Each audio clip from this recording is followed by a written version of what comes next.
Amigas y amigos, señoras y señores, damas y caballeros, tengan muy, pero muy buena tarde. Sean bienvenidos a Conexión Académica. Mi nombre es Edgar Hernández Morales. Hoy vamos a platicar con el doctor René Santizo Fión.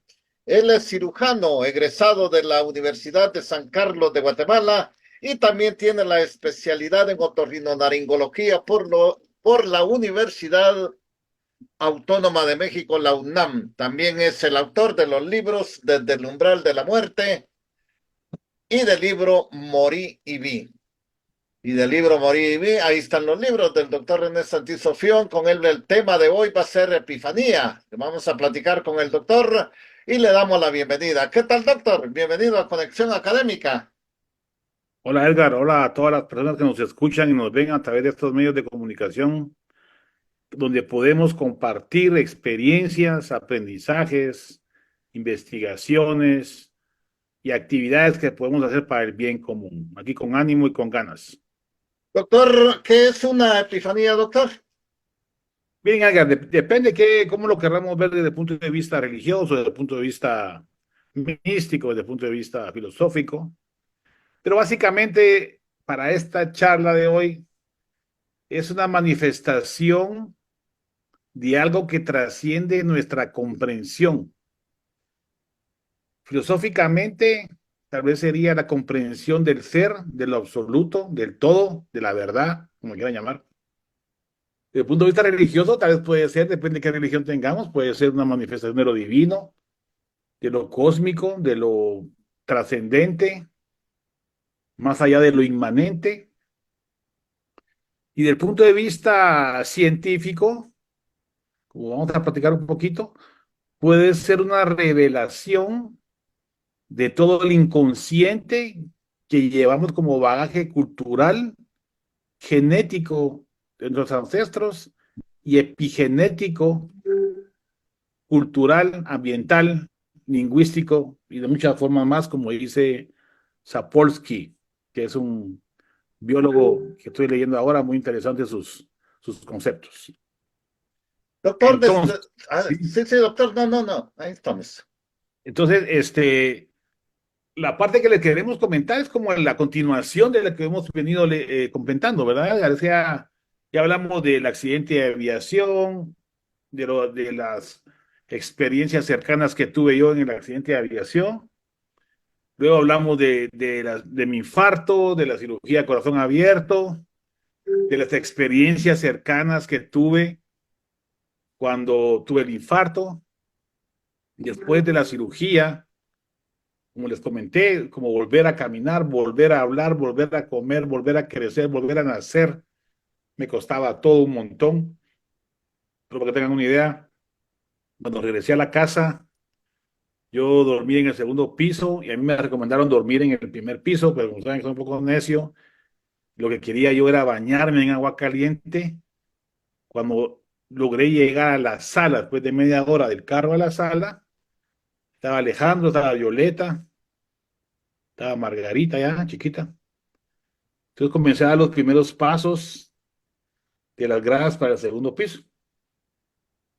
Entonces, cuando daba un paso para subir la grada, era como que hubiera corrido una maratón. Entonces, después supe que Alejandro me vio así, se puso a llorar y se fue a esconder porque pensaba que yo no iba a volver a jugar fútbol, decía él. Entonces, después le dije que no, que sí iba a volver a jugar fútbol, pero que poco a poco.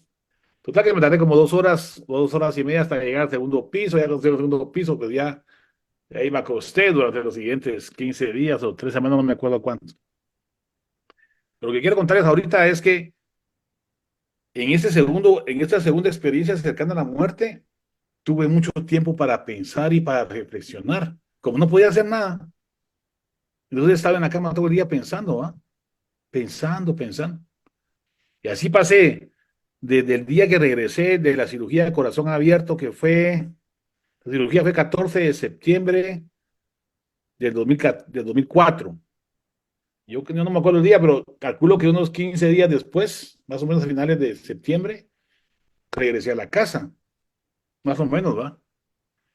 Y de ahí en adelante fue cuestión de estar pensando cómo me había pasado la primera vez, cómo se correlacionaba con la segunda vez, ¿Qué era eso de verse desde arriba? ¿Qué era eso de sentir la paz inefable? ¿Qué era eso de sentirse unido al universo?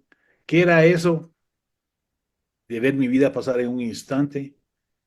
¿Qué era eso de una experiencia inefable? Le puse en el libro porque no se puede explicar con palabras. Y trataba de encasillar todo eso en mi cabeza porque era, bueno, soy médico y también soy creyente, pues. Entonces, ¿cómo podía encajar eso si las ciencias, para mí me enseñaron que la ciencia y la religión como que no muy va? ¿Quién tiene la verdad? Me preguntaba yo. Los dos tienen la verdad, ninguno tiene la verdad. Y seguí pensando eso durante los siguientes meses. Pasó septiembre, octubre, noviembre, diciembre, enero, febrero y marzo. Y creo que fue el 5 de marzo a las 3:33 de la madrugada que me desperté con una epifanía, que a eso es lo que vamos. De alguna forma, era un sueño que me despertó abruptamente y yo sabía dentro de mí que era cierto. Es muy difícil de explicar, pero el sueño lo que trataba, lo que yo entendí del sueño era que todos tenían parte de verdad, tanto la religión como la filosofía, como la ciencia, tenían verdades. Pero ¿cómo encajaban todas esas verdades? De alguna forma entendí que todas tenían su parte de verdad y que tanto la ciencia tenía su verdad, como la religión tenía su verdad, como la filosofía tenía su verdad. Entonces yo me levanté sudando, me levanté abruptamente de la cama y sentí que entendía todo. Entonces me levanté asustado. Entonces lo que hice fue que fui a agarrar la Biblia, que es lo que he hecho a veces cuando tengo muchas dudas. Desde que era niño, yo soy un alumno de la Escuela Jesuita de Educación, que por cierto que es muy buena escuela y me enseñaron muchas cosas buenas, no todo es malo en la religión. A mí me enseñaron muchas cosas y me dieron la oportunidad de estudiar en colegios buenos como el Loyola, después becado en Javier. Bueno, a pasar de toda esta transición, pasé por la universidad y todo lo demás. Cuando me levanté, lo que hice fue agarrar la Biblia y la abrí así donde cayera. Y encontré un pasaje que dice algo así como que una lámpara hay que ponerla en la parte de arriba del mueble, no hay que dejarla abajo. Y yo lo entendí como un mensaje a través del cual yo tenía que compartir todo eso, todo lo que había sentido en el infarto, todo lo que había sentido en el avionetazo y este sueño. Este sueño creo que es para mí, el que más me impactó, más que verme desde arriba, más que todo lo que ya les conté en otras ocasiones, este sueño fue el que me impactó. Porque yo sabía que tenía razón, sabía que era verdad las tres cosas, pero no sabía cómo explicarlo, ni cómo encajarlo, ni cómo qué evidencia encontrar. Entonces, como soy científico, como soy médico, dije, bueno, entonces, si es cierto este sueño, debería de encontrar evidencia de que eso es cierto, o sea, de que la filosofía, que la religión y que la ciencia son verdades en cuanto a este tipo de experiencias cercanas a la muerte. Fue un sábado, me acuerdo yo. Entonces me puse a leer la Biblia de pasta a pasta, algo que se me reactivó, o como que me hubieran hecho un backup, o que me hubieran reconfigurado la cabeza, o reconexión cerebral, dicen algunos. Comencé a leer, pero de veras que sorprendente. Agarré la Biblia y comencé a leerla, y entonces llamé a una librería para preguntar a qué horas abrían, y abrían a las 10. Entonces comencé a leer toda la Biblia, porque quería entender qué era la verdad del alma, eso es lo que yo quería entender.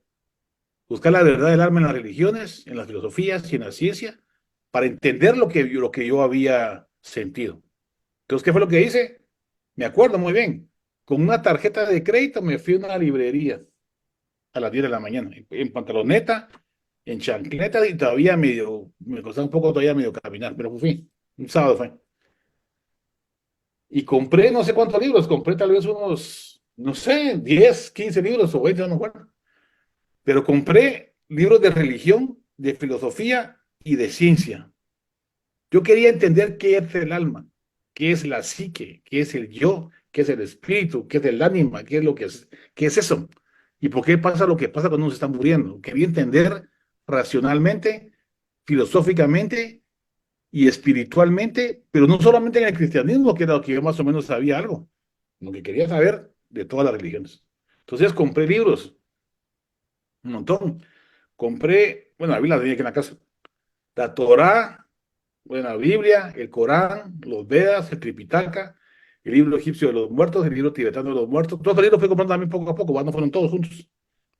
Leí la Santa Letra de Confucio, leí el libro católico de, ¿cómo se llama aquel libro de, cuando uno va a hacer la primaria, ¿cómo se llama? El Catecismo de la Iglesia Católica. Leí el Talmud de los judíos, leí los libros del Islam que tratan de explicar cómo entienden la Biblia o el Antiguo Testamento y todo lo demás. Después comencé a leer, comprar libros de filosofía, compré una enciclopedia sobre de filosofía, para tener una guía. Y en base a esa enciclopedia filosófica que se llama La Historia de la Filosofía, por cierto, son dos o tres tomos. Y ahí iba sacando los principales filósofos que yo creía que hablaban más del alma. Entonces iba comprando dos o tres libros de cada autor. Los estoy hablando de los presocráticos hasta ahorita, ¿va? Pues no compré todos juntos, va a ser poco a poco. Y después comencé a leer de la ciencia, ¿va? Pero lo que yo sabía de ciencia era lo de la medicina, pero no sé por qué. De alguna forma yo quería entender qué era eso de la energía, ¿va? Entonces, para entender energía, el primer libro que compré de física fue La teoría de la relatividad de Albert Einstein. Es un librito como así y así. Pero como no entendía nada, entonces lo leía y en esa época, eso fue 2004. Eso fue 2005, fue cuando yo tuve el sueño este extático, en marzo. Ahí comencé a leer, en 2005. Así, pero, como les digo, de pasta a pasta. Entonces comencé a buscar respuestas a una investigación sobre la verdad del alma, sea como le quieran poner. Conciencia, psique, ánima, espíritu, yo, ego, hasta filosofía, o sea, también leí psicología y leí todo, bueno, no todo, pero muchos psicólogos, leía Freud, leía Jung, leía, ahorita, ¿cómo se llama otro? Lacan, leí neurociencias, leí psiquiatría, psicología del bienestar, bueno, en fin, leí un montón de cosas. Y entonces ahí me fui dando cuenta y no sé por cómo fue la cosa, pero comenzaba a encontrar respuestas a las dudas que tenía, ¿va? Leí sobre experiencias cercanas a la muerte, leí un montón. Libros sobre experiencias cercanas a la muerte, médicos que contaban sus experiencias cercanas a la muerte, ateos que contaban sobre sus experiencias cercanas a la muerte, niños, ciegos, en fin, le comencé a leer de todo. Entonces, desde ese día, 2005, marzo, creo que fue el 5 de marzo, si no soy mal, hasta hoy, sigo leyendo, pero en cantidad de navegables. Entonces, eso es para mí una epifanía, o sea, una revelación de algo que trasciende mi comprensión, pero que sin embargo quiero dar testimonio de eso y quiero investigar si es cierto. Y lo interesante de todo eso es que hoy, después de, hagan la cuenta, de 2005 para acá son 5 más 24, 29 años, cada día encuentro más evidencia que sí es cierto, pues, o sea, en lugar de encontrar cosas de que dije, bueno, tal vez es una ilusión, tal vez es mi imaginación, esa es mi pregunta. ¿Cómo distingo entre una imaginación, una ilusión y una realidad? Fue la primera pregunta que me hice. ¿Cómo sé que eso no fue una imaginación? Tengo que comprobarlo con terceras personas. Pero como yo no vi nada fuera de lo usual así de arriba, pues, porque ¿quién me va a creer, va? Entonces lo que tengo que buscar es evidencia de que todo lo que estoy diciendo a ustedes ahorita, que la religión, la filosofía y la ciencia están hablando de lo mismo y cada quien en su idioma. Esto significa que hay varias verdades, ¿verdad? Cosa que yo no sabía. Pero sí lo sabía ahí, ¿va? En ese momento sabía que había varias verdades. Y hoy, les digo, en filosofía, y en ciencia, y en religión, y en lo que quieran, hay varias verdades. Depende del lenguaje, depende de la interpretación, depende del estudio. ¿Por qué creen que los filósofos escriben de una forma que cuesta entender? A mí siempre me costaba mucho, ahora más o menos entiendo. ¿Por qué los médicos hablamos en un idioma técnico difícil de entender? ¿Por qué los abogados hablan en terminología, ahora que está de moda las leyes, difícil de entender? Porque van creando sus lenguajes para poder interpretar sus verdades. Pero no son verdades para cada quien, eso se llama relativismo.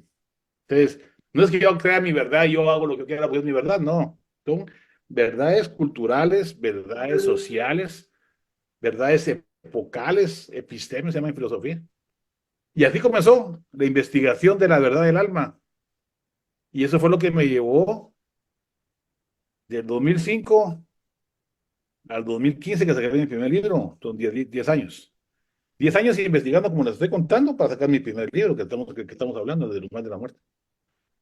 Y 5 años más para contarles cómo esa investigación me cambió la vida y me la sigue cambiando, pero cómo compartir lo que he aprendido. Es difícil, bajo, ya no digo que sea fácil, pero se puede. Yo estoy convencido, después de ese sueño epifánico que tuve, esa epifanía de la que estamos hablando, que se puede.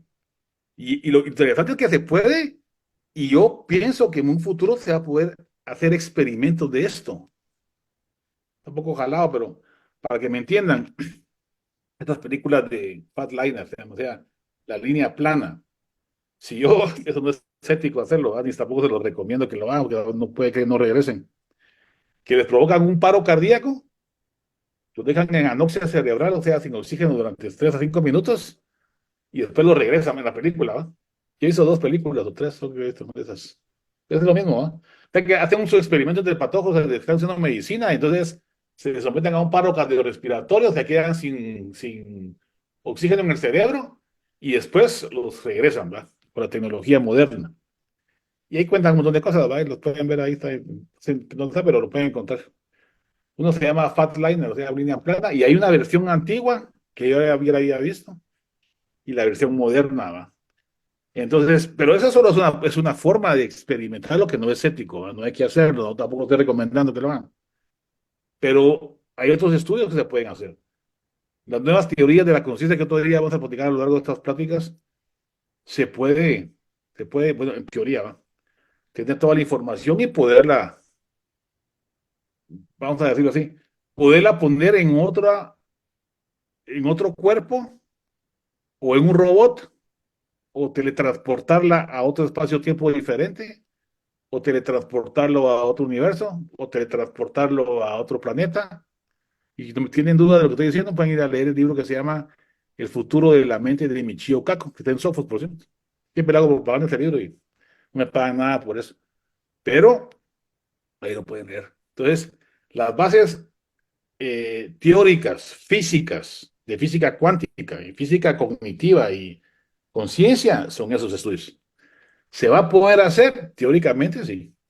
Entonces, si podemos hacer esos experimentos de las experiencias cercanas a la muerte, basado en teorías, ¿va? Porque son teorías, no que se puede hacer.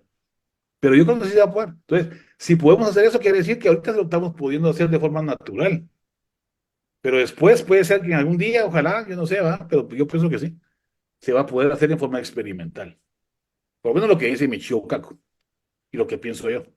Ahora, él lo que dice es que se va a poder teletransportar la conciencia de un individuo. O sea, mi yo como René lo van a meter en una cajita y lo van a poder meter en un robot. Entonces, cuando yo me despierte, ya soy un robot.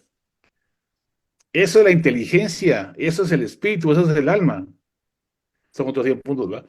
Vamos a discutir, eso lo vamos a discutir otro día. Pero eso está en teoría que se puede hacer. Entonces, esos son algunos aspectos de la epifanía,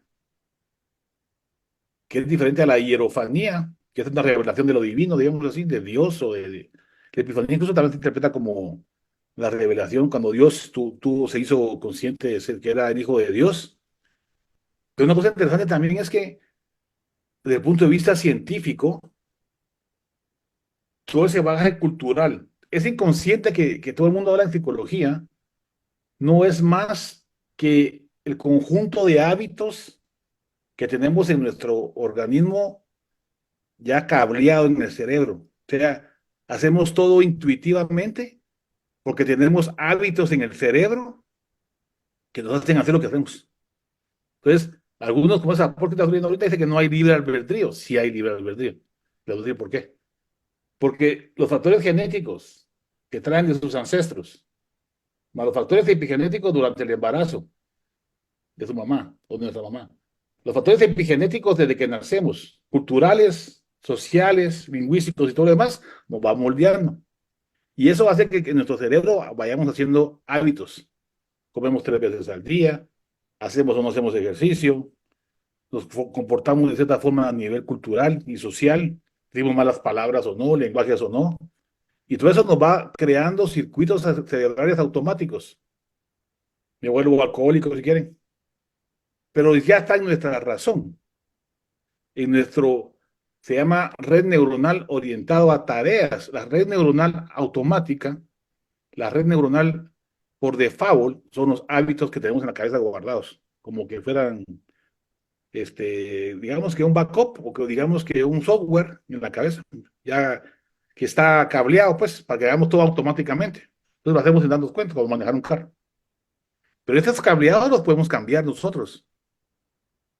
Nosotros podemos traer hábitos de psicópatas asesinos genéticamente determinados, con una atrofia del lóbulo frontal.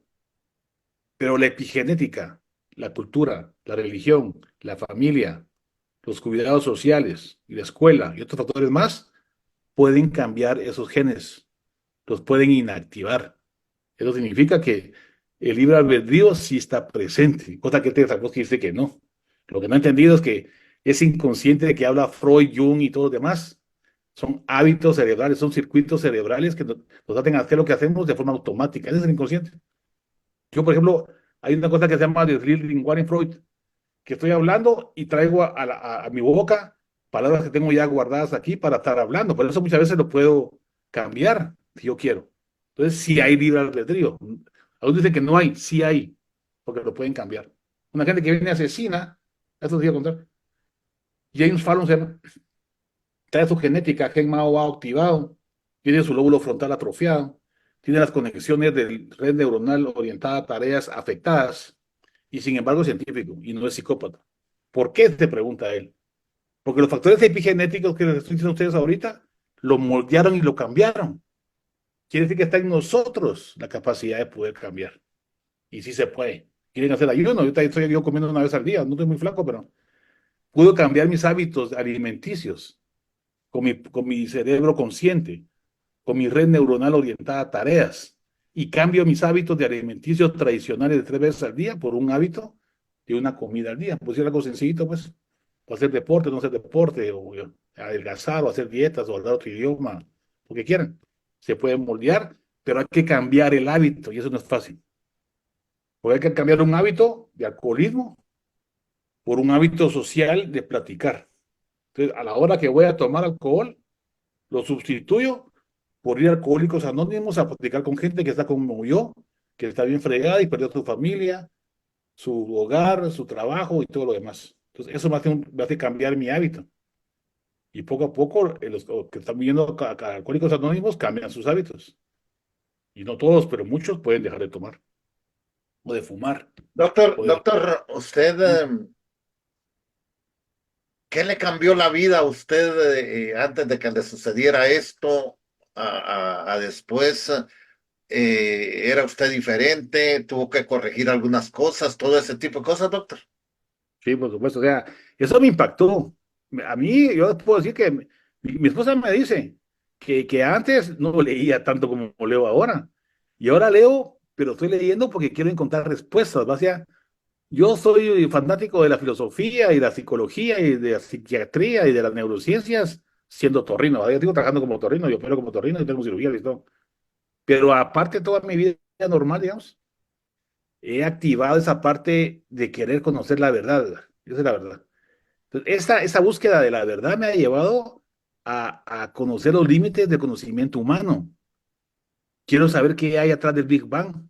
Un día me lo pregunté con las patojos, pues, pero ahora lo quiero saber porque quiero saber qué pasa con la conciencia, ¿va? En ese momento. Quiero saber qué pasa con el Big Crunch, o sea, el inicio del tiempo y el final del tiempo. Quiero estudiar con la ciencia, con astrofísica.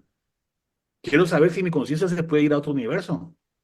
Quiero saber si hay más universos, si hay más espacios, tiempos diferentes. Como yo me vi desde arriba y vi mi vida pasar en un instante, hagan de caso que mi vida es de teléfono. Y la miran así, está toda su vida. Entonces dice uno, bueno, entonces, si esto es cierto, y es lo que estoy buscando, ¿no?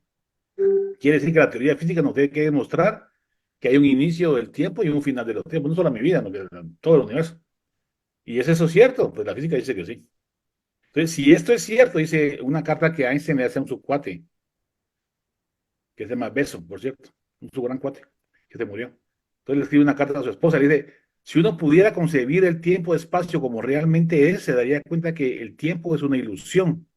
Por lo tanto, tu esposo, ese chavo que se murió, que se llama Beso, era muy físico, también muy bueno, igual que Einstein, está en el mismo paisaje, pero atrás de la montaña. Y le dice Einstein a la tiene viuda esta. ¿Qué quiere decir eso? Que uno puede agarrar el tiempo y el espacio y darse cuenta que si uno está en este espacio atemporal, que es lo que uno siente cuando se murió, así lo entiendo yo ahora, se da cuenta que el futuro, desde aquí, desde afuera del tiempo y espacio, el futuro ya pasó. El pasado, si yo quiero y entro aquí, está por pasar. Y el presente es un devenir en el espacio-tiempo. Lo que dice Einstein, no estoy hablando de misticismo, ni de hinduismo, ni nada, es otro rollo, ¿verdad? Quiere decir eso, que el tiempo y el espacio, bueno, el tiempo es una ilusión, lo que hay aquí es espacio. Y el tiempo solo son los momentos del espacio que va recorrido aquí y que ya está hecho, ya está escrito, ya está aquí, así como dice la Biblia. Dice Einstein, no la Biblia. Entonces quiere decir que yo también, si estoy en ese espacio-tiempo atemporal, en una dimensión diferente, y miro mi vida aquí, sí tiene un fundamento físico, sí puede ser. Entonces, ¿puedo viajar al pasado? En física, sí. ¿Puedo viajar al futuro? En física, sí. ¿Quiere decir que lo que yo sentí puede ser cierto? Sí, puede ser cierto. En física. Entonces, todas esas cosas son lo que me motivan a mí a investigar y no, como dicen algunos, a preguntarle a alguien, porque al principio quería hacer eso, ¿va? Quería ir a preguntar, pero la verdad que no tenía respuestas satisfactorias. Entonces lo que me quedaba era ir a leer yo y tratar de entender. Entonces ya no quería que me dijeran nada, yo solo quería saber qué es lo que decía el libro. Lo que pasa es que al principio me costó porque no tenía una computadora como ahora que todo se puede ver. Ahora está más difícil, ¿va? Pero así lo fui haciendo poco a poco. Bien, doctor, se nos terminó el tiempo en Conexión Académica, doctor. Muchísimas gracias por compartirlo con todos los oyentes de Radio Universidad y de Conexión Académica, doctor. Gracias. Buenas tardes. Bien, amigos, llegamos al final entonces de un programa más de Conexión Académica. Hoy estuvo con nosotros el doctor René Santizo Fión. Él es especialista en cirugía general, egresado de la Universidad de San Carlos de Guatemala. También tiene la especialidad en otorrinolaringología por la Universidad Autónoma de México. Es autor de los libros Desde el umbral de la muerte y del libro Morí y vi. Son los libros del doctor René Santizo Fión. Muchas gracias por su audiencia. Esto fue Conexión Académica.